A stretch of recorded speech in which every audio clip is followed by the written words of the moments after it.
watching, and I have some menu options for you.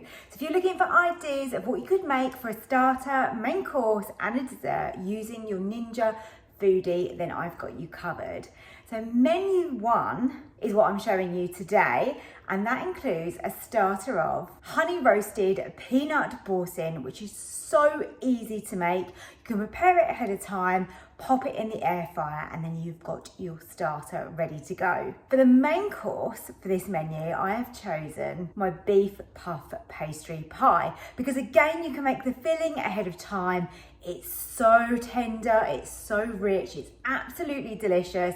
Whack on that lovely puff pastry topping that we all really love. It's really indulgent and really nice as a dish to share between the two of you. And of course, it's pretty simple and easy to make as well. And then for dessert, I have gone for my strawberry and vanilla cheesecake. Now, of course, it's a little bit more effort to make this, but you can make this ahead of time. So again, that takes the stress out of cooking a really special meal. So really hope you like these recipe ideas. Don't forget to hit the like button for me and subscribe if you're new here. Now let me show you the videos of how to make them. So we start off, I've got some breadcrumbs in here, and I've just got my scales underneath, so just weighing this out. I've got honey roasted peanuts. So I'm going to weigh out my peanuts as well, and then I'm going to give these a blitz together. And this is going to coat my boursin. You can buy these in most of the supermarkets. I've gone for the garlic and herb one. It's going to be absolutely delicious with this coating and air fried, so it's all warm and oozy and goes so well on some crackers. So I've now got a nice crumb here, and you can add in whatever herbs you like. I like a little bit of parsley. There you go. Give that a little mix round, maybe a tad more. So I'm just simply now pressing the crumb onto the boursin, and then you can turn it up on its side and just get it all over. So this comes straight out of the fridge, so it's nice and firm. It's much easier to be able to coat it then that way. Oh, this is going to be so good. Looking forward to this. I like it simply just with some crackers, but you could do some crudités with it. You could have it on some crusty bread. Okay, I think we're done. I have just got a piece of parchment. You can buy, the liners if you want to. And I'm going to sit that on there, and I'm going to go and air fry that. Air fry on 180 for 15 minutes to get that warm, oozy cheese. Yum. I've got my Ninja on sear and saute, and we're going to add in some olive oil into the bottom and just allow that to get warm while we prepare our beef. So I've got beef that's just cut into chunks, and this is perfect for being slow cooked, and it's going to be nice and tender. So that's the sort of beef that you want, and it will work the same for pressure cooking. Onto the beef, we want about a heaped tablespoon of plain flour. Just give the beef a stir around in that flour. Hear that sizzle? So that tells me that that is warm enough. We just want to brown that all over, and then we can remove it. We also need to season the beef. It's important, so a little bit of salt. And I like lots of black pepper. Okay, so I'm removing the beef from the pot. Now I want to add my onion, celery and carrot. I've left my carrot quite chunky because I want the pieces to be quite obvious in my pie. And alongside that, I'm going to pop in bay leaf. Now the vegetables can come out. Now we're going to deglaze the pan with some red wine, and this is optional. Get that in. And what we want to do is we just want to let that simmer and bubble away until that has reduced to about half. That has reduced enough now, so back in with your vegetables and your beef. And here I've got one potato just diced up into about 1 centimetre cubes. Add that in as well. Some dried mixed herbs, a little bit of tomato puree, about a tablespoon.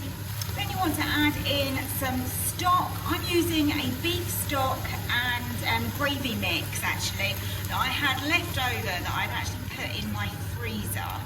Don't like to waste anything if it can be used. So let's add that in and give that a stir. Now what we want to do is we want to bring this up to the boil, and then we can turn off the sear and saute and then put this under pressure. This is going to be absolutely delicious because it already smells so good. Wait till that's been pressure cooked, it's going to be absolutely amazing. Over this side, so that we're on pressure, we want to leave that on high, and I'm going to go with a natural release for 30 minutes. It's going to take could take up to 30 minutes to actually release and create the pressure. So we could be looking at an hour total, but I'll let you know afterwards. I'll time it. So that came to pressure in just 4.5 minutes, so really fast.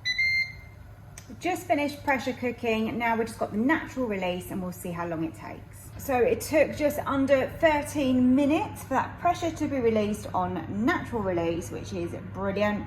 Let's have a little look at what we've got in here. I'm expecting there to be too much liquid and we'll have to thicken it. The smell is incredible. I mean, you could literally just eat it like that, couldn't you? You could make this into a stew and add some dumplings, but as I said, we're making a pie today. As always, you've got options now. So we've got quite a bit of liquid in here, but I don't want it this thick. So you can either add corn flour to this, that's one way. I'm going to actually try and sear and saute and just reduce it down naturally. The other way is to add some gravy granules into that. That would work, but I'm going to sear and saute for a little bit, and if it's still a bit liquidy, then I might pop a little bit of gravy granules in there. Now I've just had this on really low on sear and saute, and that has thickened up beautifully. I'm now ready to bake the pie. All I've done is just whisked up an egg and brushed the top of the edges of the tin just to help the pastry lid to stick, and then I've egg washed the whole top there. Now I need to get the rack, and let's get the pie on the rack, and then we can lower that in. I think that's probably the easiest way to get it in there. I'm going to go down to 180 because I want the filling to be really warm before the pastry gets overly crispy. Let's set it for, do you know what, let's leave it for 15 minutes and then we can always extend it. 15 minutes is up and that looks good to me. We've got a nice crispy pastry. Time for a love potion, a little sweet and spice. Throw it all in a cauldron, mix it up real nice. I've measured out my biscuits. I'm using digestive biscuits for this as my base. I like a digestive crumb. I think it works really well. Now I'm going to measure out the butter that we need. We need to melt this, so it's unsalted butter that you're going to need to use. I'm going to simply put mine in the microwave. Quickest and easiest way really, isn't it? To my digestive biscuits, I'm going to add some granulated sugar just to sweeten this. It's up to you really how much you put in. 1 to 2 tablespoons is good. And then we can pour over our melted butter and just mix that in. I'm just going a little bit at a time with my butter in case I've got a little bit too much, because we don't want them to be too wet. As you can see, like when you press down like this, if it's starting to hold together, then that is perfect. Now I'm going to be using this small cake tin, and it fits perfectly in the Ninja, which obviously you do need to check that. It's spring form, so the bottom will release from the sides, which is ideal for a cheesecake. And I like to line the bottom of mine with a little bit of parchment as well, just to be sure that we're going to be able to slide it off, because there's nothing worse than when it gets stuck. And now all you need to do is just spread that out. I've made so many cheesecakes. I quite like this kind of quantity. I think you want enough ratio of biscuit to your cheesecake. There's nothing worse when it's so thin on the bottom that you hardly even know it's there. You want to taste this base, but equally, you don't want it too thick either. So for me, this quantity is just right. So let's put that to one side and let's make our cheesecake filling. First thing I want to add into my bowl is my full fat soft cheese. So this is a cream cheese. Doesn't matter what brand or which one you go for, but you do want to have a full fat.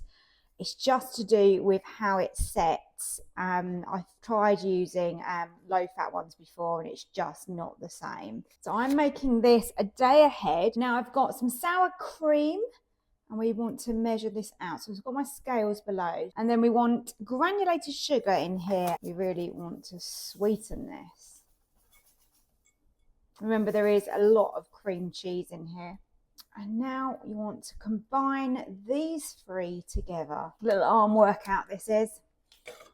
There you go. Look at that. Nice and smooth.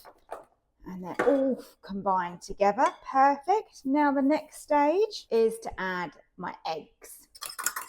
I also want to add in 2 teaspoons of vanilla. I'm actually going to measure that. This one is really nice, this vanilla extract. Oh my goodness, the smell is beautiful. Okay, so 2 of those and a bit on the worktop. Now at this stage, we don't want to overbeat this, that's important. So add these in. If you're using an electric blender, mixer, then just go careful, just go slow, don't go too crazy, because you can change the consistency and it doesn't work as well. Now we're going to be making a berry sauce, and that is going to be in the bottom of the Ninja pot. So I add in frozen mixed berries. So in here I've got raspberries, black currants, red currants and strawberries. And you want 450 grams. And to those, we add over the top 45 grams. There you go, nearly. Yeah, there we go, of granulated sugar and 145 millilitres of water. Remember, there's going to be water that's going to come out of the frozen berries. So if you're wondering why, you know, it's not a massive amount, that is the reason. Just grabbing my base here, and then we can pour over our lovely cheesecake, vanilla cheesecake mix. So I'm using the reversible rack that we've got here, so it can go either way up. We want it so that this sits on the low position. Let's get our cheesecake straight on the rack and over those berries.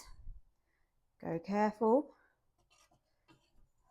Might need to wiggle it a little bit. That's it. That's got it.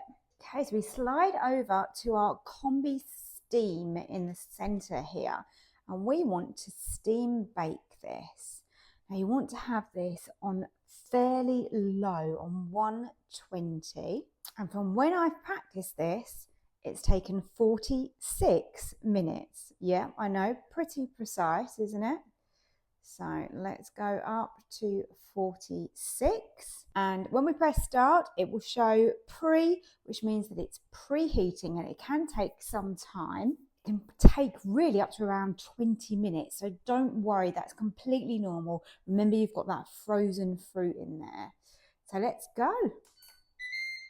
Here we go, moment of truth. It is finished.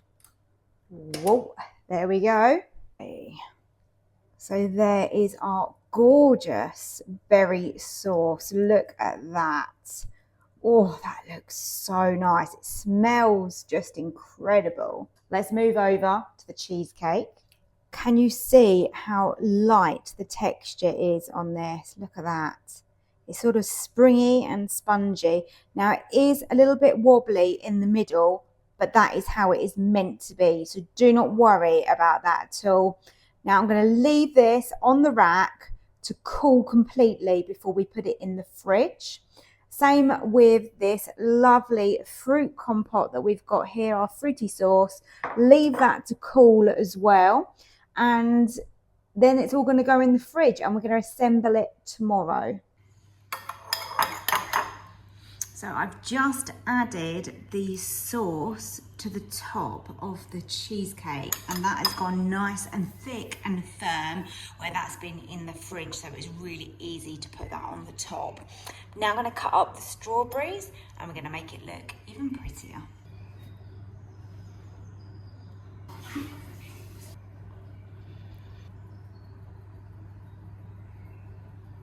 Here it is, ready to serve, my strawberry and vanilla cheesecake.